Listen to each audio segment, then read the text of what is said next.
Hello అండి, welcome back to Hari ladies tailors. ఈరోజు మనం కంప్యూటర్ వర్క్ యొక్క పార్ట్ 3 కటింగ్లో చూద్దామండి. అదేంటంటే మనం కట్ వర్క్ చేస్తున్నాం కాబట్టి ఇక్కడ వచ్చేసి మనం 1 ఇంచ్ ఎక్స్ట్రాగా ఖర్చు తీసుకోవాల్సి ఉంటుంది. అలాగే హ్యాండ్ లూజ్ అండి, మనం మార్జిన్ అనేది బ్లౌజ్ మొత్తం 2 ఇంచెస్ తీసుకుంటాం కాబట్టి ఇక్కడ కూడా 2 ఇంచెస్. అలాగే హ్యాండ్ యొక్క పొడవు, హ్యాండ్ పొడవును బట్టి చంక డౌన్ తీసుకోవాల్సి ఉంటుంది.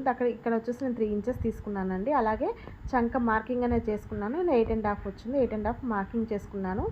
ఇక్కడ వచ్చేసి 2 ఇంచెస్ మార్క్ చేసుకొని షేప్ అనేది ఇస్తున్నానండి. ఇలా షేప్ చేయడం వల్ల ఏంటంటే మన చంక దగ్గర బ్లౌజ్ కుట్టినా కానీ ముడతలు అనేవి రావండి.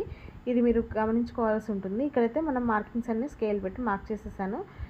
ఆ తర్వాత కట్ చేసానండి. కట్ చేసిన తర్వాత మనము కచ్చకాలు అనేవి కంపల్సరీగా ఇచ్చుకుంటే మీకు సెంటర్ పాయింట్స్ అనేవి తెలుస్తుంది. మనం మెయిన్ క్లాత్ కట్ చేసేటప్పుడు ఏంటంటే సెంటర్ పాయింట్ ఖచ్చితంగా చూసుకోవాల్సి ఉంటుందండి. ఇక్కడ కట్ వర్క్కి కొంచెం మీరు మార్కింగ్ అనేది వదిలిపెట్టారుగా, లైనింగ్ చూసుకోండి. ప్రతిదీ కూడాను లైన్ చూసుకొని మీరు కటింగ్ అనేది చేసుకోవాల్సి ఉంటుందండి. మన ఛానల్ నచ్చితే సబ్స్క్రైబ్ చేసుకొని లైక్ చేయండి.